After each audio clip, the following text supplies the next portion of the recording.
Hi hello everyone, તમારું સ્વાગત છે ભાવનાસ કિચનમાં। આજે આપણે બનાવીશું મખાના અને કાજુની બરફી।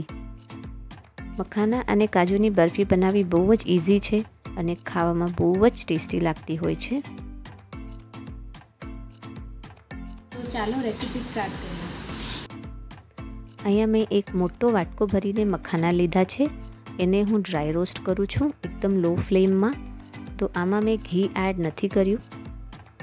2 થી 3 મિનિટ તમે એને ડ્રાય રોસ્ટ કરશો તો સરસ એકદમ કડક થઈ જશે અને પિંક કલર આવી જાય એટલે સમજી લેવાનું કે મખાના રોસ્ટ થઈ ગયા છે। આવી રીતે તમે ચેક કરી શકો છો એને। તો સરસથી ફૂટી ગયા છે એટલે ડ્રાય રોસ્ટ થઈ ગયા છે। હવે એક વાટકી ભરીને કાજુ એડ કરું છું, એને બી ડ્રાય રોસ્ટ કરવાના છે। તો અહીંયા કાજુ તમને જો વધારે નાખવા હોય તો નાખી શકો છો। તો 2 થી 3 મિનિટ લો ફ્લેમમાં કાજુને પણ ડ્રાય રોસ્ટ કરી લઈશું। તો સરસ પિંક કલર આવી ગયો છે કાજુમાં। હવે બે વસ્તુને આપણે ગ્રાઇન્ડ કરવાની છે। તો મિક્સર ગ્રાઇન્ડરમાં નાખીને પહેલાં મખાનાને ગ્રાઇન્ડ કરીશ અને પછી કાજુને બેને અલગ અલગ ગ્રાઇન્ડ કરવાનું છે।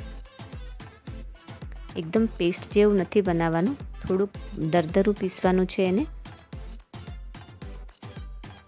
હવે બે જે આપણે ગ્રાઇન્ડ કર્યું હતું મખાના અને કાજુ, એ બેનું મિક્સર આપણે પેનમાં એડ કરીશ ને એકદમ લો ફ્લેમમાં મેં પેન રાખ્યું છે।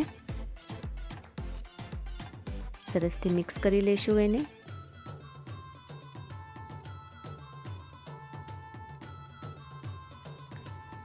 સરસથી હલાવી લેવાનું। હવે જે વાટકાથી મેં મખાના લીધા હતા એ જ વાટકો ભરીને હું દૂધ એડ કરું છું। તો તમે કોઈ પણ નોર્મલ દૂધ લઈ શકો છો અને રૂમ ટેમ્પરેચરનું એડ કરવાનું। સરસથી મિક્સ કરી લેશું। જો તમારી ઈચ્છા હોય કે આમાં ઘી એડ કરીએ તો તમે 1 થી 2 ચમચ આમાં ઘી પણ એડ કરી શકો છો। સરસથી મિક્સ કરી લેવાનું અને એને 10 મિનિટ જેવું કૂક કરવાનું, જ્યાં તક એકદમ ખાટું ન થઈ જાય। એક નાની વાટકી ભરીને મેં સાકરનો ભૂક્કો એડ કર્યો છે, અથવા તો ખાંડનો ભૂક્કો જે પણ તમારા પાસે હોય તમે એડ કરી શકો છો। તો જે વાટકીથી મેં કાજુ મેજર કર્યા હતા એ જ વાટકીથી મેં સાકરનો ભૂક્કો એડ કર્યો છે। સરસથી મિક્સ કરી લેવાનું।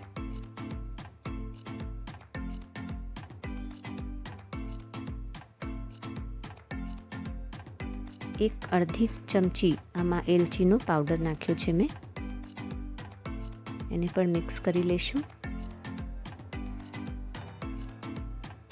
આ બરફી બહુ જ જલ્દી બની જાય છે અને વધારે સામાનની જરૂર પણ નથી પડતી આમાં। ઘરમાં જે આપણે મખાના અને કાજુ ઓલરેડી અવેલેબલ હોય જ છે।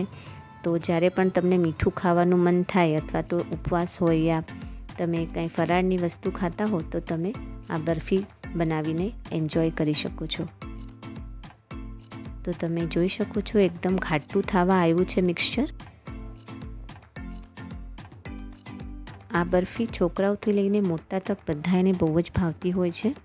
અહીંયા મેં એક થાળીમાં ઘી લગાવી દીધું હતું અને હવે એ બધું મિક્સર જે છે એને હું થાળીમાં ટ્રાન્સફર કરી દઈશ।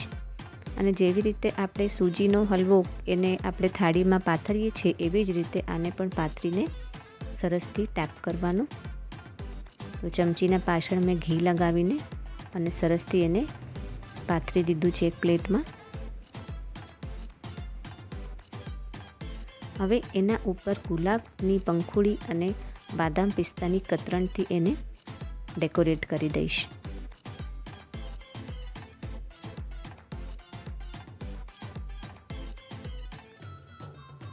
સરસથી એને આપણે દબાવીને સેટ કરી દેવાનું।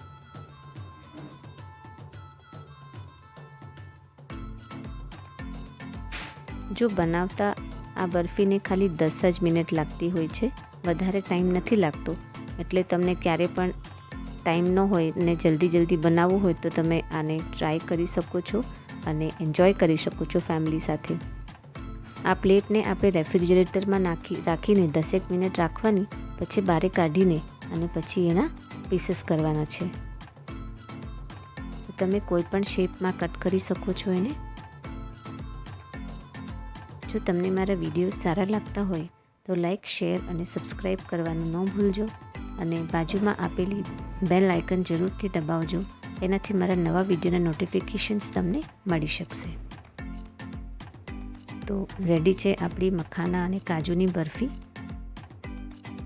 છોકરાઓને પણ બહુ જ ભાવતી હોય છે. તમે આને સ્ટોર કરીને પણ રાખી શકો છો 15થી 20 દિવસ તક. તો એકદમ સરસ, ટેસ્ટી અને હેલ્ધી મખાના કાજુ બરફી રેડી છે. તો એન્જોય કરજો. મળશું આપણે નેક્સ્ટ વિડીયોમાં. Thanks for watching.